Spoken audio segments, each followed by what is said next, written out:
नमस्कार बच्चों, आज हम विराम चिन्हों के बारे में जानकारी लेने वाले हैं। पिछली तासिका को हमने अल्प विराम, अर्ध विराम और पूर्ण विराम इन 3 चिन्हों के बारे में जानकारी ले ली है कि नहीं? आप अच्छी तरह से समझ गए होंगे कि कहाँ पर अल्प विराम का प्रयोग करना है, कहाँ पर अर्ध विराम का और कहाँ पर पूर्ण विराम का। जब भी वाक्य पूरा होता है तब किसका? पूर्ण विराम का। थोड़ी देर के लिए रुकते हैं तब अल्प विराम होता है। अल्प विराम से थोड़ा ज्यादा हो और पूर्ण विराम से थोड़ा कम जिस जगह पर रुकते हैं वहां पर कौन सा चिन्ह होता है? अर्ध विराम, है कि नहीं? अब इस तासिका को उसके अगले जो चिन्ह है इसके बारे में हम जानकारी ले लेंगे। देखिए अगले कौन कौन से है? प्रश्न चिन्ह, उदाहरण, उदाहरण मतलब अवतरण, इसमें एक हरा और दो हरा है। विस्मयादिबोधक, योजक चिन्ह है, कोष्टक, लाघव और निर्देशक चिन्ह, उसे ही हम विवरण चिन्ह ऐसा भी कहते हैं। तो देखते हैं हम प्रश्न चिन्ह से, क्योंकि पहले 3 तो पहली तासिका को हो चुके हैं। प्रश्न चिन्ह कहाँ पर होते हैं? सबसे आसान, जब प्रश्न पूछा जाता है तब प्रश्न चिन्ह, है कि नहीं? आपने पढ़ाई की, कल का वीडियो आपने देखा। इस तरह से अभी जो मैं पूछ रही हूँ वे क्या है? प्रश्न है। आपने खाना खाया? इस तरह से हम प्रश्न पूछ सकते हैं। देखिए बोलते वक्त प्रश्न पूछा है, यह हम बोलने से मतलब जिस तरीके से हम बोलते हैं उससे ही हम समझ पाते हैं। लेकिन जब हम प्रश्न तैयार करते हैं, ध्यान में रखो बच्चों, क्योंकि 10वीं कक्षा तक हमें गद्य पर आधारित प्रश्न तैयार करने होते हैं। तो किस तरह से प्रश्न तैयार करने हैं यह भी हम इससे सीखते हैं। जब भी प्रश्न होता है तो उसके अंत में प्रश्न चिन्ह होना ही जरूरी है। कैसा होता है प्रश्न चिन्ह? ऐसा लिखते हैं तब ये जो मार्क है वह वहां पर देना जरूरी होता है। मतलब यह जो चिन्ह है यह अंत में होना जरूरी होता है। देखिए यहाँ पर, क्या आप गांव से आ रहे हैं? यहाँ पर क्वेश्चन मार्क है, प्रश्न चिन्ह। दूसरा देखिए, तुमने अभी तक पढ़ाई नहीं की? देखिए जब भी मैं वाक्य बोलती हूँ उसके आगे प्रश्न चिन्ह है ऐसा मैं बोलती हूँ क्या? नहीं, लेकिन मेरे बोलने से आपको समझ में आता है कि एक प्रश्न पूछा है। लेकिन जब हम लिखते हैं उसी वक्त हमें यह प्रश्न चिन्ह देना जरूरी होता है। समझ गए बच्चों? प्रश्न चिन्ह कब होता है? जब कोई प्रश्न पूछा जाता है तो उसके अंत में प्रश्न चिन्ह होता है। अगला देखिए उदाहरण, यहाँ पर एक हरा, एक हरा मतलब सिंगल, सिंगल, एकेरी मराठी में। एक कहाँ पर प्रयुक्त किया जाता है? इसका प्रयोग या उपयोग कहाँ पर किया जाता है? जब भी किसी का नाम हो, किसी साहित्य का नाम हो, किसी का उपनाम हो या शीर्षक हो, ये सभी किसमें लिखे जाते हैं? एक हरे उदाहरण चिन्ह में या एक हरा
जैसे कि बापूजी ने कहा, बापूजी हम किसे कहते हैं? कौन है बापूजी? गांधी जी। हमें पता है हम बापूजी किसे कहते हैं। अगर हमारे पिताजी को बापूजी कहते हैं तो भी हमें पता है बापूजी किसे कहते हैं? महात्मा गांधी जी को। बापूजी ने कहा, क्या कहा? सत्य बोलना सबसे बड़ा धर्म है। क्या है? सत्य बोलना सबसे बड़ा धर्म है। उन्होंने कहा हुआ है, इसी कारण उनके जो वाक्य है वह किस में आएंगे? दोहरे अवतरण में। यहाँ पर चिन्ह दिया हुआ है। इस तरह से किसी का कहना होता है, वह कहना हम इसमें लिखते हैं दोहरे उदाहरण चिन्ह में। समझ गए बच्चों? एक हरा और दोहरा, इसमें कौन सा फर्क है? एक हरा में किसी का शीर्षक होगा, नाम होगा, उपनाम होगा। दोहरे में किसी का जो कहना है वो पूरा कहना, जो वाक्य है वही वाक्य दोहरे अवतरण में या उदाहरण में लिखा जाता है। ठीक है, अगला देखिए कौन सा है? विस्मयादिबोधक चिन्ह। विस्मय, विस्मय मतलब क्या? चकित होना। चकित कब होते हैं हम? चकित मतलब आश्चर्यचकित, विस्मित कब होते हैं? जब बहुत खुशी होती है तभी भी, दुख होता है तभी भी। सिर्फ खुशी में ही हम चकित होते हैं ऐसी बात है? नहीं, दुख में भी चकित होते हैं। हाय राम, ऐसा कैसा हुआ? होता है कि नहीं? मतलब दुख। खुशी, अरे क्या कह रहा है तू? इस तरह से मतलब हमें जब विश्वास ही नहीं बैठता तब हम बहुत चकित होते हैं। फिर वह खुशी हो, दुख हो, शोक हो, घृणा हो, तिरस्कार हो, ये जो सभी हमारे मन के जो भाव है वे हमें विस्मित करने वाले होते हैं। और तभी उन भावों को जब हम उद्धृत करते हैं, प्रकट करते हैं, तो उसके आगे क्या आता है? विस्मयादिबोधक चिन्ह आता है, जो कि ऐसा लिखा जाता है। समझिए? वाह, कितना सुंदर फूल है, बहुत सुंदर फूल है। फूल को देखते ही हम क्या कहते हैं? वाह, कितना सुंदर फूल है, बहुत खूब। इस तरह से शाबाश बेटा, तुमने बहुत अच्छा कार्य किया। इस तरह से जो भी शब्द होते हैं वह हमें विस्मित करने वाले होते हैं। जैसे कि गंदा पानी देखकर हम क्या कहते हैं? छी, इतना गंदा पानी। गंदे पानी को देखकर हम कहेंगे वाह, इतना गंदा पानी है, ऐसा कहते हैं? बिल्कुल नहीं। मतलब जो भी हमारे भाव है वे भाव उचित समय पर उचित ही प्रकट होते हैं। और जब भी हमारे भाव प्रकट होते हैं बराबर उसके सामने कौन सा? विस्मयादिबोधक चिन्ह आता है। समझ गए बच्चों? सबसे आसान है विस्मयादिबोधक चिन्ह। यहाँ पर आप कहेंगे पूर्ण विराम है और उसके अंत में बिंदु है कि नहीं? उसे कौन सा चिन्ह कहते हैं? हम विस्मयादिबोधक चिन्ह। समझ गए कब आता है? ठीक है, आगे चलते हैं। अगला है योजक चिन्ह। कौन सा है? योजक। इसे हम क्या कहते हैं? हाइपन भी कहते हैं। हाइपन कहाँ पर लगाया जाता है यह आपको पता है, लेकिन योजक चिन्ह कहने पर पता नहीं होता। हाइपन को ही क्या कहते हैं हम? योजक चिन्ह। इसका उपयोग कब किया जाता है? जब दो शब्द जुड़े रहते हैं, एक जैसे शब्द होते हैं, लेकिन जैसे कि अपने अपने, राम राम कहते हैं, राम राम इसके बीच कभी कभी इस तरह से, या संख्याएं होते हैं 9 2 11 होना, 9 और 2 इसके बीच में। अब दोनों के बीच में, दो शब्दों के बीच में जो चिन्ह होता है उसे योजक चिन्ह, योजक चिन्ह ऐसा होता है। देखिए यहाँ पर खुद पढ़े लिखे हैं, सभा सोसाइटी में जाते हैं। देखिए यहाँ पर कौन सा है? देखिए पढ़े लिखे, पढ़े लिखे इस शब्द में यह चिन्ह है। यह कौन सा है? योजक चिन्ह। सभा सोसाइटी, इन दोनों के बीच में भी यह चिन्ह है। कौन सा है? योजक चिन्ह। तो इसे हम क्या कहते हैं? योजक चिन्ह। दो शब्दों के बीच में जो आता है उसे हम योजक चिन्ह कहते हैं। समझ गए बच्चों? कब उसे इस्तेमाल करना है?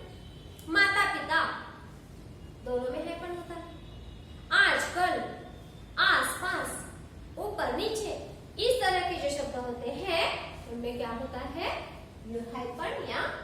चिन्ह होता है। समझ गए? अब देखिए, ऐसा भी प्रश्न आ सकता है, इन दो शब्दों को शब्द युग्म कहते हैं। क्या कहते हैं? इन दो शब्दों को शब्द युग्म। शब्द युग्म लिखो, ऐसा कहने पर आप क्या करेंगे?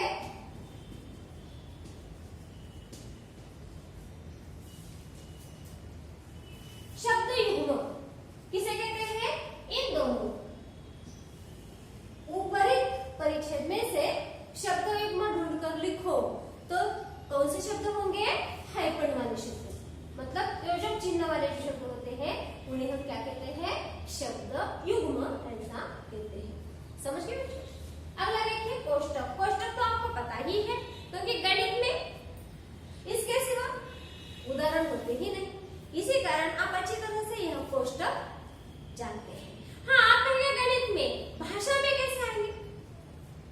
देखिए, जहां पर भी नाट्य होता है, एकांकी होती है, वहां पर कुछ पते के पीछे यह कहा जाता है, या हंसकर उसने कहा। हंसकर यह शब्द किसमें आता है? कोष्टक में आता है। पुचकार कर बोलता है, पुचकार कर यह शब्द किसमें आता है? कोष्टक में आता है। इस तरह से यहाँ पर कोष्टक का भी इस्तेमाल किया जाता है। जैसे कि आपको उदाहरण मैंने दिया है, गोपाल प्रसाद बोले हैं, लेकिन किससे? उमा से। गोपाल प्रसाद उमा से। तो तुमने पेंटिंग वेंटिंग भी सीखी है? गोपाल प्रसाद कहते हैं, तुमने पेंटिंग वेंटिंग भी सीखी है, लेकिन किसे कहते हैं? सभी मौजूद हैं, उन सभी को कहते हैं क्या? नहीं। किसे कहा है? उमा से। तो यहाँ पर वह कोष्टक में शब्द आया हुआ है। समझ गए बच्चों? इस तरह से ये जो कोष्टक है इसका इस्तेमाल किया जाता है। अगला देखिए लाघव चिन्ह। लाघव चिन्ह ऐसा होता है, यहाँ सिर्फ बिंदी भी होती है, ध्यान में रखिए। लाघव चिन्ह ऐसा शून्य जैसा नहीं, शून्य गोल होता है ना? यहाँ पर देखिए इसका आकार कैसा है, इस तरह से, तो उसे हम लाघव चिन्ह कहते हैं। यहाँ पर सिर्फ बिंदी भी हो सकती है। आगे पंडित को, आगे इसका अर्थ क्या है? पंडित। डॉ कहने पर हम क्या क्या समझते हैं? डॉक्टर। इस तरह से।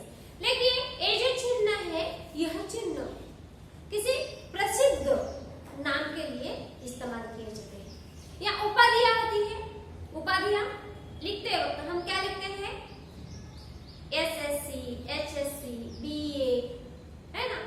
BCom, BSc, MA, MCom, MSc, PhD, MPhil, इनके बीच में क्या होता है? लाघव चिन्ह होता है। मतलब इसका जो फुल फॉर्म है यह अलग होता है, और यह सभी को पता है कि नहीं? BA bachelor of arts, BCom bachelor of commerce, BSc bachelor of science, इस तरह से। यहाँ पर पंडित, डॉक्टर, साथ ही साथ ऐसा भी होता है। जैसे कि अंग्रेजी में पीटीओ होता है कि नहीं?